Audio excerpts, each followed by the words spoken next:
is time to talk about February. You guys, February was such a struggle for me, like such a struggle. I read 7 books, so you might be like, Maddie, that's great. It is great. Like, I'm glad that I read 7 books, proud of myself. I really didn't enjoy many of them. I kind of want to talk about them with you guys. Let's just get right into it. I can't decide if I want it up or down. I always like starting out my wrap up videos from my lowest rated to my highest rated of the month. So I'm going to start out with my lowest rated book that I read this month. Never by Jessa Hastings. This was gifted to me by my booksta friend, my neighbor. Love her to death. Thank you, Alex. Here's the thing. I gave it 2.5 stars. I kind of liked it, but I really didn't like it. I don't know how to describe this one. Jessa Hastings has beautiful, whimsically writing. Like, it is pretty writing. I highlighted so many little cute quotes in this, but oh my lord, this book is about Peter Pan, Daphne, and Jameson. And Jameson is like Hook in this book, but Peter Pan is toxic as fuck. So toxic. And the way that he is, he's kind of like rotten. Like, he's a spoiled, rotten version of Peter Pan. He just is so inconsiderate. He's such a misogynist. He's like terrible to her, to Daphne. Like, so bad, so terrible. It's like, it's actually cringy at some points. He just acted so young and I didn't understand it. Like, I could not get a grip on Peter Pan in this book. The magic of the land is rotting and Peter Pan is rotting with it. Like, that's how I kind of read into it. And of course, like, yes, I know why people DNF this one or rate it 1 star, but Jameson in this, I loved Jameson and Daphne together. Jameson was so polite. He was kind of ruthless at some points, but he was actually such a great character. And I did really love Jameson and Daphne in this book. Like, I thought their romance was really sweet. The end, huge plot twist, wasn't expecting that, and I'm like kind of upset, and I don't think I'll read the second book. It was beautifully written and I really loved some of the scenes with Jameson and Daphne, but I really could not get past Peter Pan. God awful. And I know he was meant to be god awful. I don't think Jessa Hastings wrote him for you to love him. That's not the point of this book. Like, you're gonna hate Peter Pan, but Daphne's also kind of like a doormat and just lets everyone walk all over her, and I didn't like that either. 2.5 stars. Beautiful quotes though. Like, hey, if you wanna read some quotes, that's a good one. The next book I read that got 3 stars was Ruthless Vows by Rebecca Ross. This is what I think like started my slump. It was such a tough week. This book took me about 9 to 10 days to finish. And if you know me, I usually finish books within like 3 to 4. I wouldn't say I'm a fast reader, I just read a lot. This took me way too long to get through.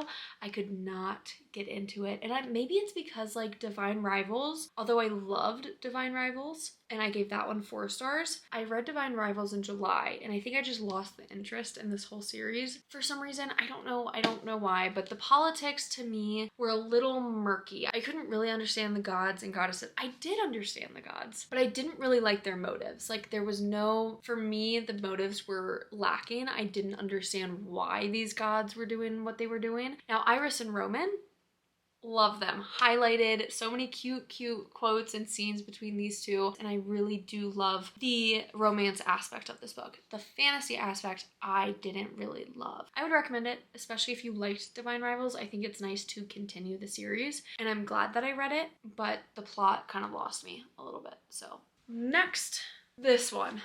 I read Daughter of the Reich. It's really hard to read other aspects and perspectives of World War II, if I'm being honest. Like, I've read so many historical fictions and I love historical fiction books. I gave this one 3 stars, so it wasn't a bad read. I did enjoy it. I listened to the audiobook, love the audiobook. It's the first 50% of this book is hard to listen to because it's on the other side of the war, and I had a really hard time digesting some of the stuff that they were saying and doing and the actions that these people were taking. But it is history, and I think it's nice to learn and get to know other perspectives and aspects. And the main character in this book falls in love with a Jewish man, and it's just going through kind of their journey and their history. It's really sad by the end of it, but also really like heartwarming. And I don't know, it was a tough book. It was a really tough book to read, more politically tough. There weren't any like graphic scenes or anything. It was just politically really tough to read about. But The writing was great. I thought the main character was a little whiny. I think she honestly dropped a whole star for me, like only because we started with her from like a really young age, like 9 or 10 years old, and we worked all the way up. So I think majority of the book was her in like teenage years. It was a very whiny narration of that. So most historical fiction books can be pretty tough to read about. So I actually read Never first, then I read Dawn of the Reich, then I read Ruthless Vows. And I think these 3 books combined, like having 2 to 3 star books back to back to back to back, made it really hard. Like made it a really hard month. Another fantasy romance, A Promise of Fire by Amanda Buchette. And I really liked this book. I gave it 3 stars, and I do think I will read the other books. I think 3 stars is a good rating for this one because I see so much potential for the future books. So Kat is a Kingsmaker, and I'm gonna explain Kingsmaker a little bit. A Kingsmaker is someone who can kind of like detect truths and detect truth and lies between people. So like a really valuable asset for someone who's becoming an authority figure like a king or a queen or something. So she kind of helps them decide who's on their side and who's not on their side. Griffin kind of kidnaps Kat in a way to steal her for his queen. So Kat can kind of work for them, but obviously it's against Kat's will, and it kind of goes from there. And you know what? Cute kidnapper, I'd be into it. So felt very YA until there was actual smut, and I was like, oh, I was not expecting any spicy scenes in this. Majority of the book, like a big chunk of the book, there was no smut, there was no spice. You could tell there was sexual tension, but the second something spicy happened, I was like, oh, I was really caught off guard because she acts kind of young. So I was assuming that there was not going to be any smut.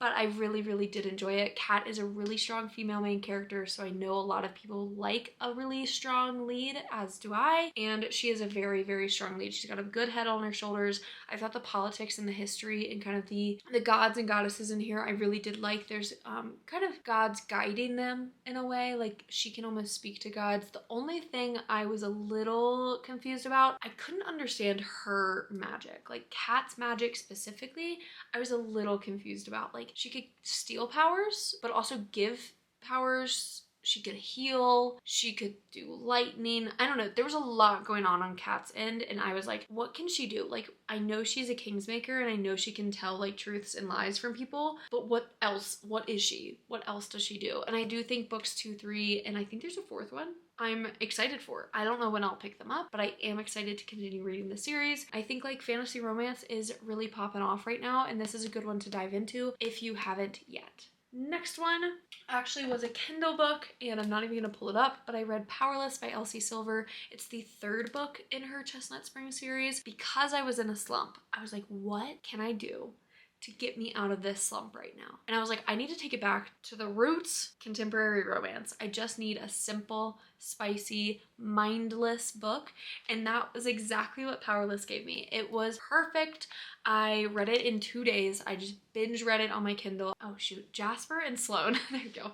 I always forget their names, but Jasper and Sloane, wow. I give it 4.5 stars. The main part that I really liked was that Jasper gave Sloane so many opportunities to just be strong herself, and she was having some, not confidence issues, but she was kind of getting walked on herself at the very beginning of this book and kind of being told what to do by her dad and like all this stuff going on in her family. She basically calls off this wedding. Jasper and her grew up best friends, so Jasper kind of like swoops her away and is like, I'll save you from this terrible, terrible situation, wedding that you're getting into. She's always been in love with Jasper, and Jasper has like commitment issues and control issues, and it was, I mean, the way that it just pieced together and these 2 best friends ended up becoming a couple was one of my favorite contemporary books that I've read. Highly, highly recommend. Tropes, best friends to lovers, kinky ass shit. He's not a cowboy, so it's kind of a sports romance. He's a hockey player. I can't think of tropes off the top of my head. I don't know how people do it. Let's get into the 5-star reads. The first 5-star read, Fredrik Backman, Us Against You. I love him. I love Fredrik Backman. He doesn't let me down. Every single book he comes out with or that I've read from him, I adore. This is the second book in the Beartown series.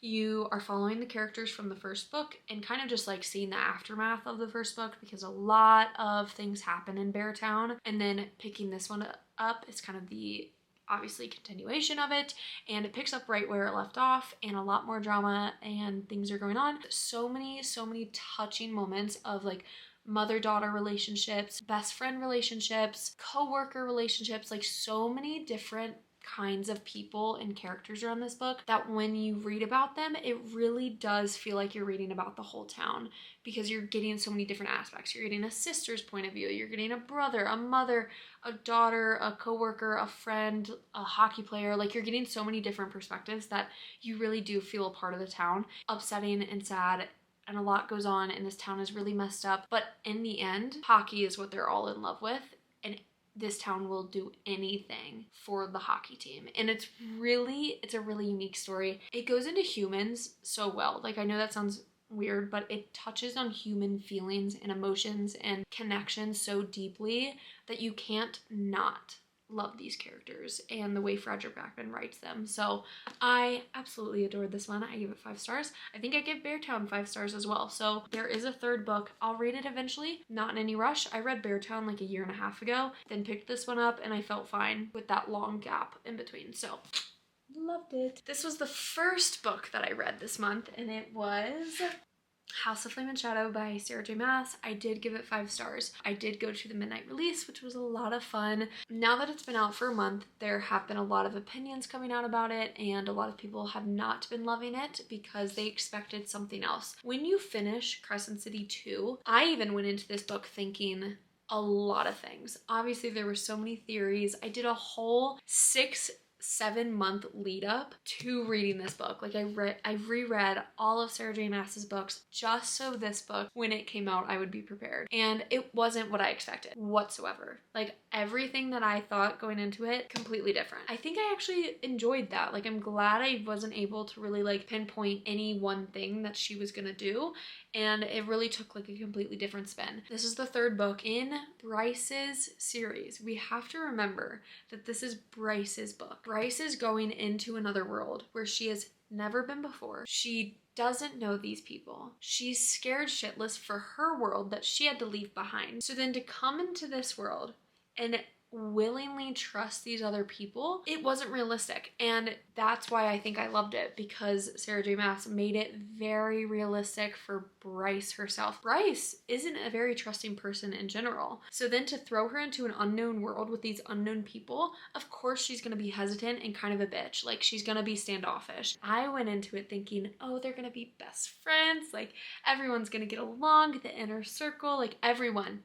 It's just gonna be great. And that's not how it was. I loved it for what it was. By the end of it, I was like, this is perfect. I think it's a great setup for her future books, like the next ACOTAR book, the next Crescent City book. I even feel like she is hinting that she's gonna write again in the Throne of Glass world, which would, I think my whole like being, my whole soul would shatter if she did that. And the way that this book ended just left so many doors open for future books. I loved this book, and I got a cool bookmark with it too at the midnight release. So that was February, and honestly, it was a good month. It was a great month, but my feelings going into this month were tough because I had just come off the high of reading Crescent City. Like I started out the month with a 5-star, and then I had 3 2.5 to 3-star reads back to back to back, and it was really tough. Like I had a 2-week time period where I just wasn't reading. I wasn't feeling like reading, but now I'm back into it. It's March 1st. I'm already reading a great book so far, and I'm filming the whole experience. It's been wonderful. I think March will be a lot better. I think February was just a lull.